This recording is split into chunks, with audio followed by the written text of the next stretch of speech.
Glossary. Duality. The intention to characterize all things, actions, in a binary way. Likes, dislikes, good, bad. This limits our experience, since with this approach, we can only see and understand parts of the reality. By fine-tuning the mechanism, though, we can adjust it granularly to go to the most fine detail. If we would do that all the time, we would get closer to the truth. Ego, the sense of self, the individuality, and more particularly, the expression of personality. Many people identify with the ego.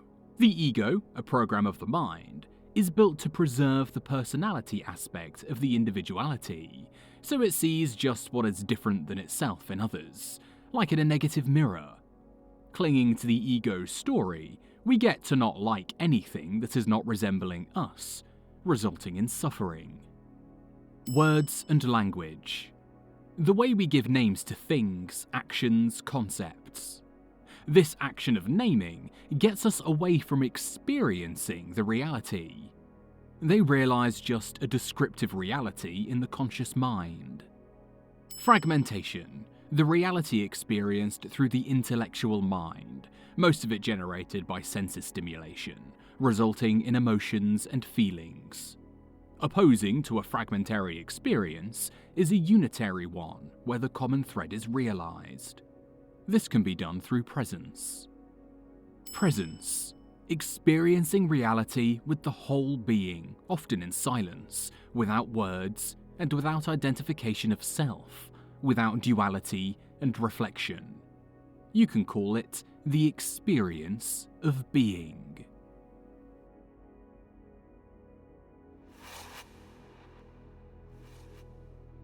Synchronization. The alignment between personal truth and universal rhythm. It is the syncing to the connecting frequency of the environment in particular, and generally the universe. Syncing is realized through the limitation of mind disturbances, implicitly through the minimization and ultimately elimination of the ego mechanism which responds to such disturbances. Being in sync facilitates the telepathic connection with other beings, of any kind, that are in sync. Being in the sync with the rhythm of the universe means being in the flow. Being in the flow generates the bliss state. A longer bliss state is called Samadhi. Attaining a permanent Samadhi is facilitating attaining nirvana, or the ultimate liberation. Still, the ones reaching Samadhi or even Nirvana want to stay in that state, which can still be categorized as attachment. Going beyond the attachment is the ultimate sync state, the unity. As the universe evolves through constant change, sustaining a state of Samadhi is less about stillness and more about continuous dynamic tuning, syncing with the rhythm of becoming. It is an expanded presence, a deep inhabiting of the now.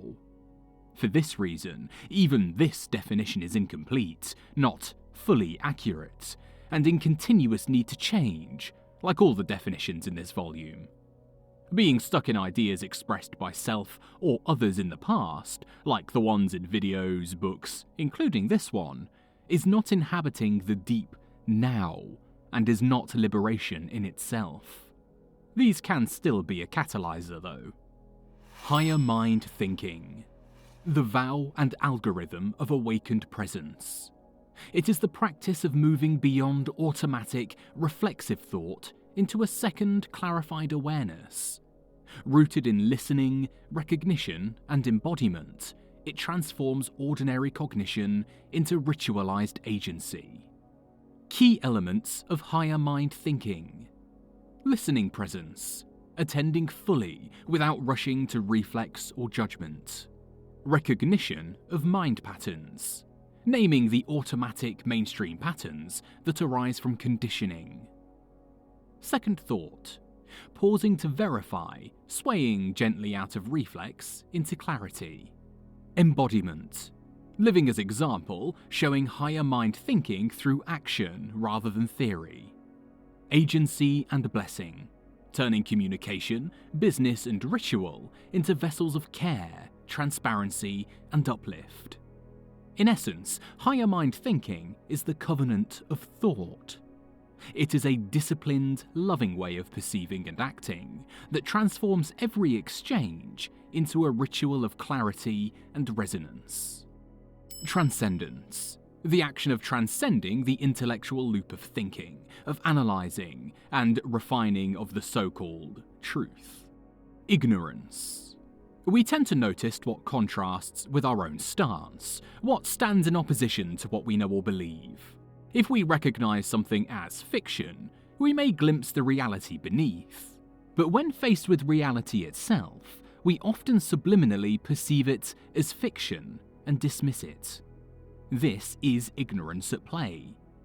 Transcending ignorance is essential to truly see the truth. The logical mind operates through dualistic contrasts, but often resides beyond polarity, in the quiet space where perception softens and presence begins.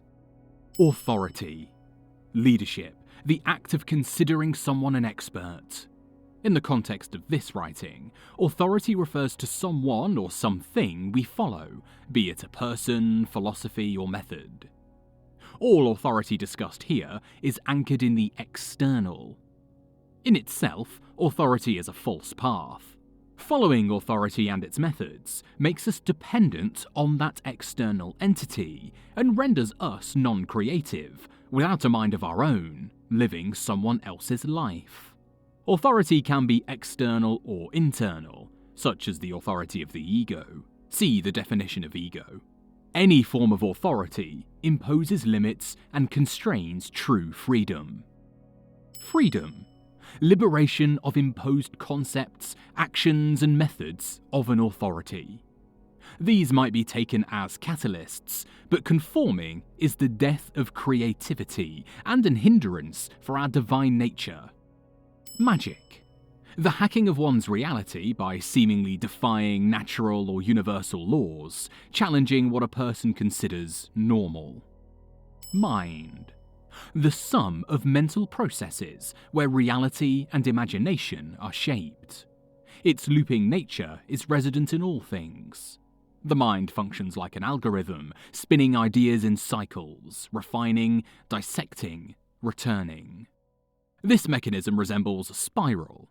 It turns around a concept until convergence, then steps back to perceive the whole anew.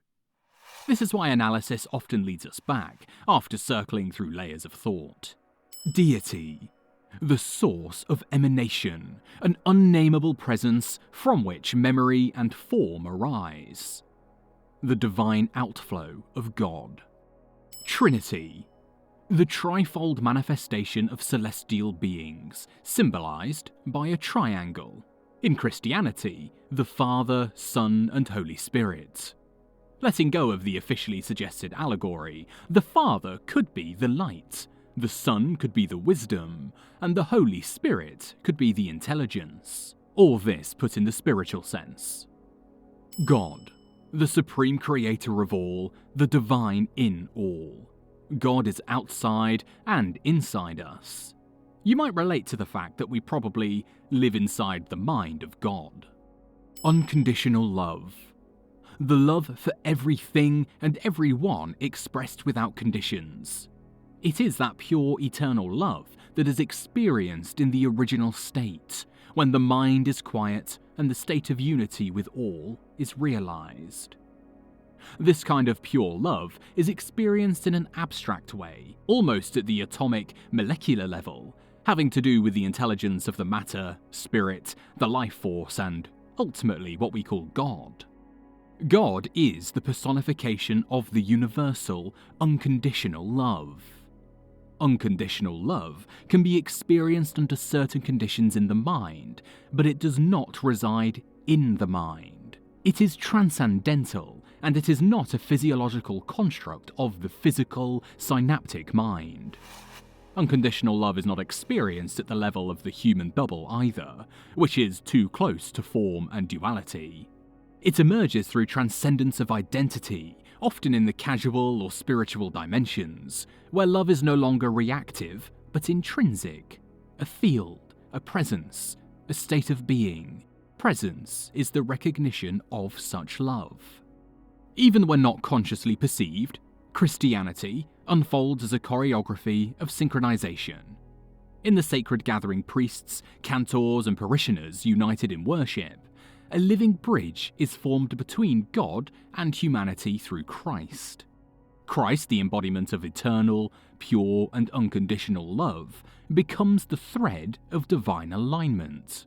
Thus, "Thy will be done" is not mere submission, but a sacred attunement, the human soul, as servant of the Lord, harmonized with the divine, enacting God's work within the fabric of the material world. This mystery becomes especially visible in liturgy, where the shared gaze, posture, and stillness of those present reflect a deeper unity. Prayer as a pulse, presence as offering. This process finds visceral expression in the Tourniquet, a hope that never dies, through the ritual of synchronization at Father Labby's monastery. There, through gesture, silence, smrenia, and spirala pashilo smarits, the link with the divine is not only established, it becomes a healing force of the soul. Fragmentation dissolves. The soul remembers its wholeness. Revelation ripples outward. When the final trumpet faded, they stood breathless beneath the stars, not emptied, but filled. The ritual had not ended.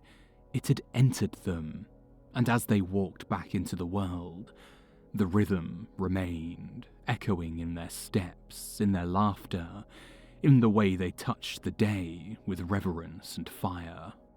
It was like a ritual of remembering, each step an echo, each movement part of a spiral that deepens inward and expands outward.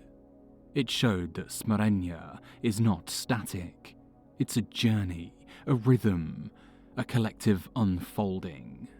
The spiral becomes both a path and a memory, and the humble steps are what carry the soul through transformation. Occultism, the art of unveiling the hidden, a sacred inquiry into the unseen currents that shape memory, form, and becoming. An occultist is able to use these currents to further create and help others. An occultist can create their own universe, but not in the literal physical sense. Rather, it's a symbolic, experiential, and metaphysical act. The occultist becomes the architect of meaning, memory, and transformation. It is a creator of the story. Clairvoyance, the ability to perceive beyond the ordinary senses, accessing insight through visions, sounds, or telepathic impressions. This faculty may reveal past lives, anticipate future events, and receive transmissions from subtle, universal fields. Etheric vision, the subtle capacity to perceive the life fields and energetic matrix that sustain physical form. It reveals itself through heightened awareness of flowing patterns, luminous hues, vivid colours, and rhythmic movements surrounding living beings, plants, animals, and humans alike. Often awakened through meditative or contemplative focus, etheric vision allows one to witness the vitality behind form, offering insight into the hidden processes of life and nature. Real-life examples of these can be seen through the spiritual volumes. Astral Vision, the capacity to perceive beyond ordinary sight, accessing subtle realities through the astral plane, often referred to as the fourth dimension. When awakened during spiritual ascension, especially through devotional or ethically aligned paths, astral vision becomes a sacred tool, revealing the soul's journey, offering intuitive guidance, and illuminating karmic imprints awaiting resolution. White magic, the art of invoking mystical and spiritual forces, rooted in compassion, healing, and protection, always in service of the good. Black magic, occultism practiced for personal or material gain or in detriment of others. This usually has adverse effects to the person practicing it, due to the adverse, opposed polarization with the divine essence, with the divine self. It basically depletes the practicant of vital energy. Soul.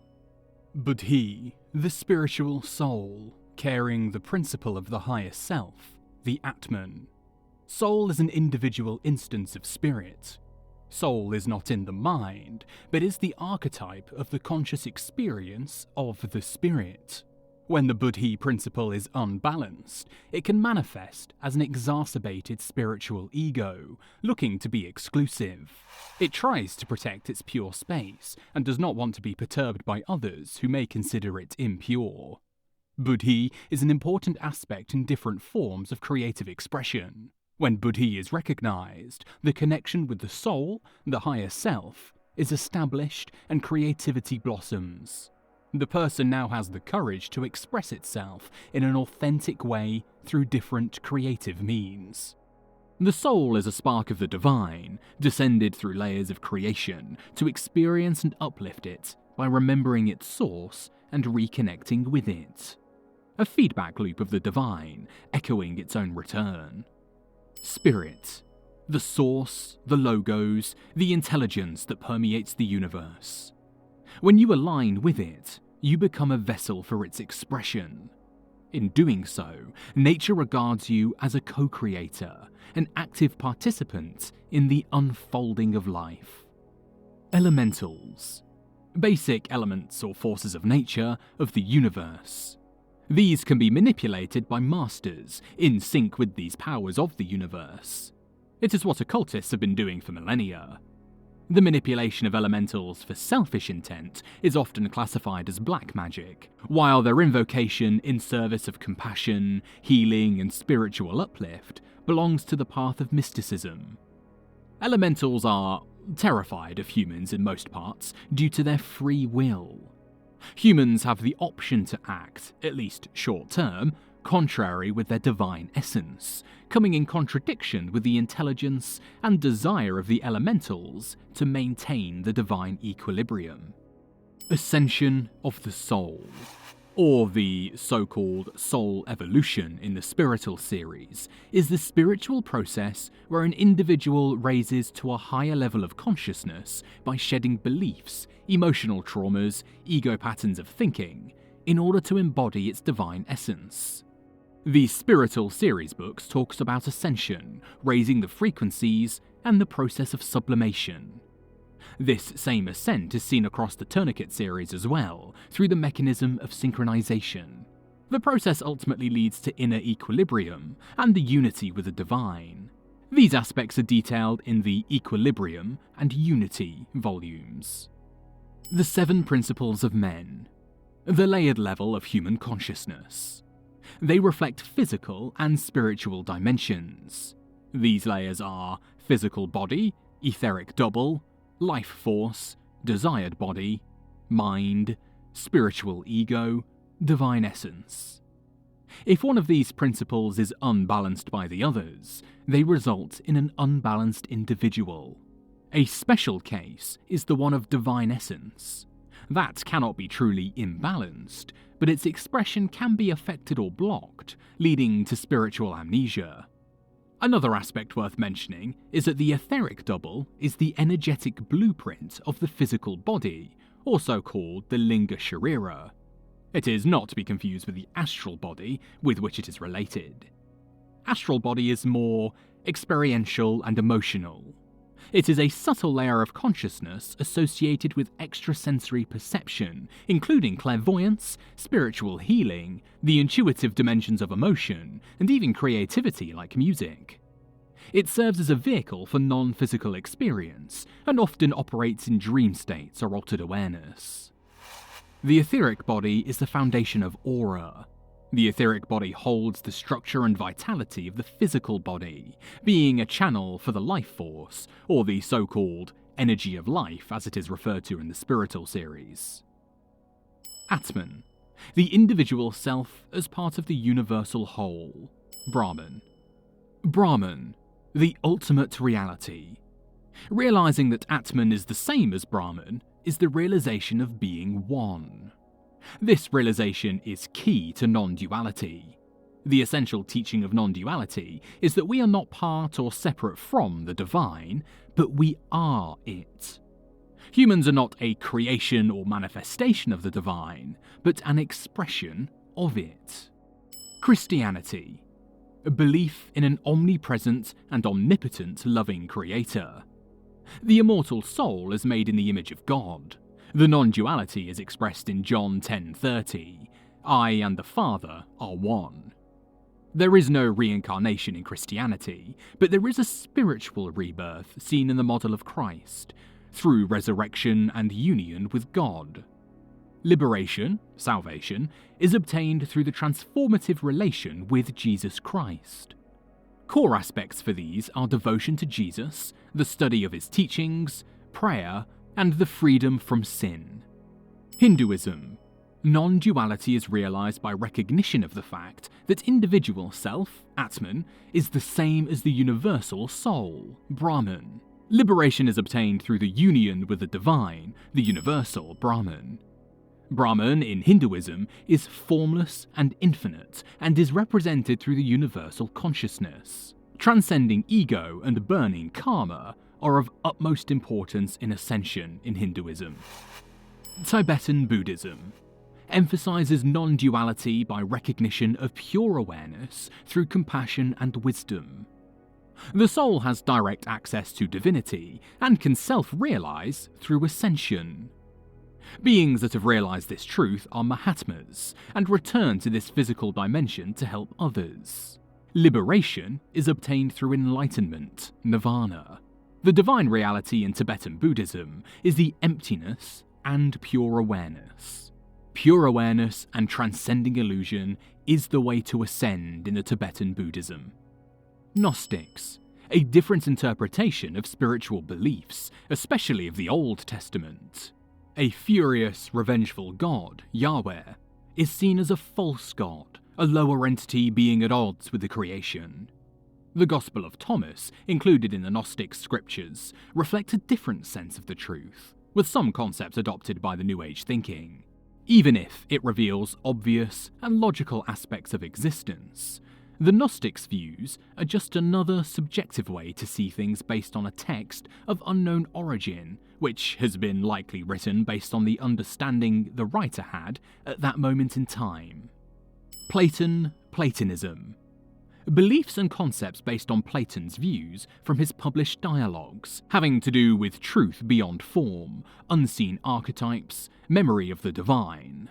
In general, these aspects can be seen as being exemplified into a fictional story in the Tourniquet series. Platonism speaks of a soul that remembers the divine, yearning to return to the realm of perfect truth. It suggests that suffering in the material world is a result of forgetting, of being trapped in the shadows rather than beholding the forms.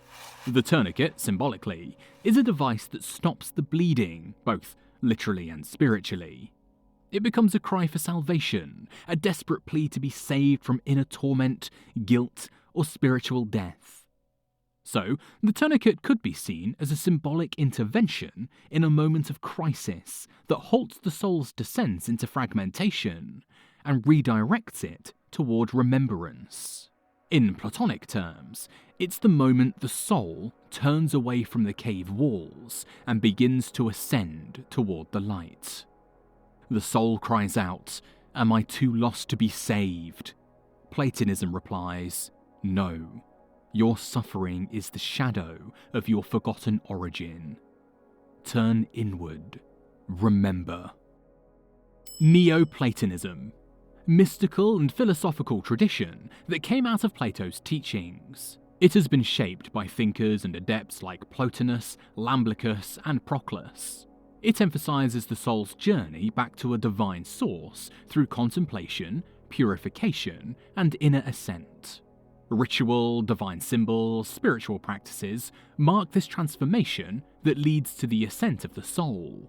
The mechanism, process, all these linked concepts are defined in Theurgy. Father Labby experiences an individual process similar with this in the second and third volume of the Tourniquet fictional series.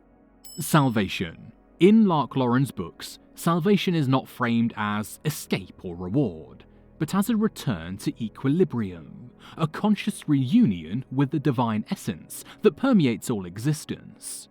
It is the soul's remembrance of its original harmony, where truth and love flow without obstruction. Salvation is not bestowed from without, it is awakened from within, as the being aligns with the universal field of compassion, coherence, and light. This return is marked by the dissolution of separation, the end of the illusion that self and other, spiritual and matter, inner and outer, are distinct. In this sense, salvation is the flowering of non-duality, a state in which all polarities collapse into presence, and the seekers realize they were never apart from the source. The veil lifts, and what remains is unity, not as abstract concept, but as direct perception. Key themes in this vision include energetic equilibrium, as the signature of spiritual maturity, unconditional love, as the binding force of all dimensions, ascension not as departure, but as deepening into the real, healing through friendship, where souls mirror each other's divinity, the fourth dimension as a plane of conscious co-creation through the divine force of love, the all as both origin and destination, formless yet fully immanent. In this cosmology, salvation is not a final state, but a rhythm, a luminous pulse of becoming. It is the boat that carries us not away from the world, but into its radiant heart, where every moment is a portal, and every breath is a blessing. Spiral. The sliced spiral in the Tourniquet series is one of its most potent visual metaphors, a symbol of interrupted memory, fragmented lineage, and the tension between forgetting and rethreading. When paired with the hand gesture, it becomes a ritual act, a choreography of soul, story, and sacred resistance. The spiral is a symbolic pathway of unfolding awareness, where movement is not linear, but concentric, drawing the seeker ever inward toward a point of convergence. In spiritual and philosophical contexts, the spiral represents the journey toward truth, healing, or unity, often requiring repeated returns, deeper focus, and surrender to rhythm. This process is described in The Tourniquet, A Hope That Never Dies. But, inevitably, the truth kept slipping through his fingers. Not because it wasn't there, but because his focus faltered, unable to follow the spiral all the way to its converging point. It was as if something scattered his attention just before arrival. Distractions, fragmentations, echoes pulling him sideways, away from the center. The path was clear, yet the mind wandered. The spiral invited, but the noise intervened. To walk the spiral is to commit to return again and again until the center is not reached, but remembered. Tourniquet. In Lark Lauren's The Tourniquet series, the tourniquet is a central metaphor, an emblem of unresolved cycles, ancestral wounds, forgotten truths, and spiritual debts that repeat across generations. It embodies the tension between suppression and survival, how we bind ourselves to prevent spiritual hemorrhage, yet risk constricting the very flow of soul. The tourniquet is not merely a tool of restraint, it is a ritual pause, a tightening of memory. Stop and remember. It is a moment where truth holds its breath. It spirals through the narrative as a symbol of remembrance under pressure. It is a compression that halts the bleeding of meaning, only to summon a deeper pulse beneath. It is not a cure, but a vessel of transformation. Not a solution, but a sacred threshold. In a world unraveling, the tourniquet becomes a gesture of grace. It is an invitation to rethread what was severed, to remember what was silenced, and to survive without forgetting. The other side. The sacred threshold of transformation, the unseen realm where memory awakens and the soul begins its return. Transcendence, the soul's ascent beyond form, the shimmer of truth that breaks through illusion and returns us to source. Pixie dust, the luminous residue of life force, memory, and divine contact, a shimmer that signals awakening. Noticing the pixie dust is noticing the divine energy, the energy of life all around us. Being able to visualize the pixie dust is a sign of awakening, fact illustrated throughout the Spirital and Tourniquet series. Energy of life, the so-called pixie dust, is divine energy. This energy is not random, but possesses intelligent traits and can be directed when the being is in sync with it. Being in sync with the divine essence, the universe, God, is what makes the best use of this energy. Reflection mirror, the reflection of self. We often see ourselves in others, and the ego tends to compare our traits to theirs, placing them in contrast. When speaking from the ego, we perceive individuality more intensely than shared traits. Yet, paradoxically, this contrast can reveal how much we are alike in what might be called an aha moment. Deliverance, the sacred rupture that frees the soul from bondage, the breath of grace that restores memory and motion. Deliverance is liberation. Unity, the state of feeling one with everything. The recognition that spirit is in all, animating and sustaining it. Recognizing unity in all, finding unity with everything, is the realization of the divine. Spirit drives us all. Synchronizing with the universe is the ultimate form of unity. Equilibrium, the still point where tension dissolves, the breath between forces where the transcendental truth rests. Being at equilibrium results in the synchronization with the universe. Telepathy, communication between separate entities outside of the physical senses. Telepathy is mind-to-mind connection possible during events of synchronization. Nirvana, the permanent bliss where the ultimate joy is experienced. Nirvana is not yet complete liberation, for even upon reaching it, there lingers the desire to remain. Transcending nirvana is the ultimate liberation and the break of the ego-personality attachment.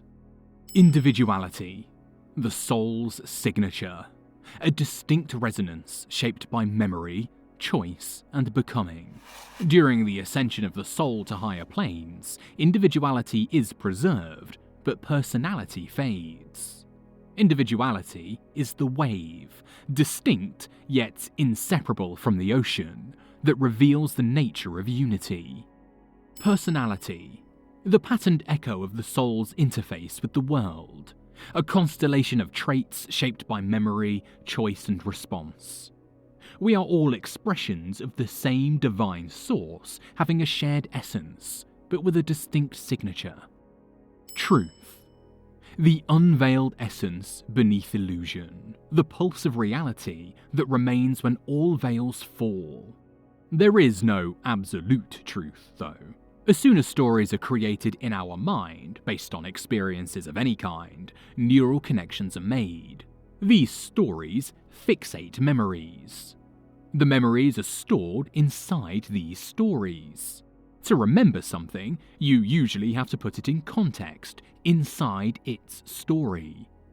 A story is usually anchored in space and/or time, so the conscious truth depends at least on specific space and/or time conditions. Being identified this way, the truth expressed or interpreted by our mind cannot be absolute. We are often catching ourselves asking questions to find the truth about something. The real truth cannot be fully known through the processes of the mind, because the intellect cannot transcend the thinking loop, the filter introduced through words, and in general through language. The real truth is the alignment between the inner being and divine reality. Seeking the truth is looking for the straight path, the alignment with the divine. The straight path may also be defined as the path where the soul synchronizes with the will of God. The loop, the mental cycle of continuously looking for truth. Connections are formed mimicking stories we encounter. As these connections are validated by similar stories, The concept of a truth is being fixated. As soon as one truth is fixed, we begin seeking another, often shaped by new experiences and grounded in the truths we have already anchored. We can see that the foundation of finding truth is easily shaken if a truth is not sufficiently validated. When we experience the world around, read books, watch movies, we mainly notice things that match our own wired stories. We can say at that point we resonate with or like that experience, book or movie. Spirital, the felt sense of spiritual experience beyond doctrine, a living pulse of meaning. Awakening, the moment or process of becoming aware of deeper truths or inner resonance. Integration, the weaving together of fragmented insights, emotions, and memories into wholeness.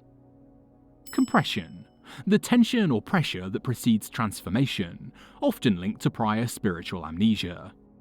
Resonance, the emotional or symbolic echo that affirms truth within the self. Node, a point of meaning, memory, or symbolic significance in one's personal map. Connection, the thread that links nodes, experiences, or archetypes into a coherent story. Archetype, a recurring symbolic figure or pattern that shapes inner and outer narratives. Demiurge, the creative force or inner architect shaping one's personal universe. Occultists, one who synchronizes with hidden patterns and crafts meanings from symbolic depth. Spiritual amnesia, the forgetting of one's sacred origin or inner truth.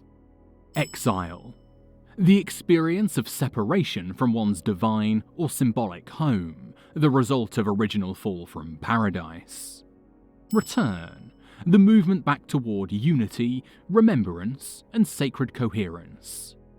Choreography, the ritual movement of the soul through symbolic gestures and emotional arcs. Playlist, a curated emotional journey through music, echoing the inner transformation. Diagram, a visual map of symbolic relationships, emotional states, or spiritual progression. Volume, a thematic container of experience, example, spirital, tourniquet, equilibrium, unity.